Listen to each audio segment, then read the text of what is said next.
పాలాకు potato curry ఏ విధంగా చేసుకోవాలో చూపిస్తానండి. చాలా సింపుల్‌గా. ఇప్పుడు చూడండి, ప్యాన్ పెట్టేసుకునేసి అందులో 2 టేబుల్ స్పూన్ ఆయిల్ వేసుకొని అందులో ఆవాలు, అదేవిధంగా జీలకర్ర, శనగబాడలని యాడ్ చేసుకోవాలి.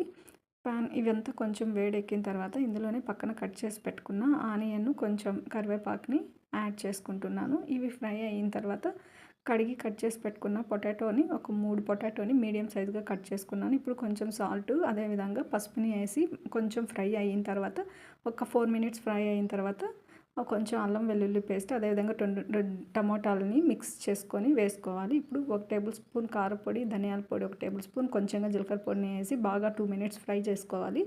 అది ఫ్రై అయిన తర్వాత పాలాకుని కడిగి కట్ చేసి పెట్టుకున్న దాన్ని ఇందులో యాడ్ చేసుకొని, దీంట్లో ఇప్పుడు ఒక హాఫ్ గ్లాస్ వాటర్ వేసుకొని దగ్గరకు వచ్చేంత వరకు ఫ్రై చేసుకుంటే సరిపోతుంది. ఇంకా ఉడికాక లెంత్ వీడియో మన ఛానల్లో ఉంది, వెళ్ళి అవసరమైతే అక్కడ చూడండి.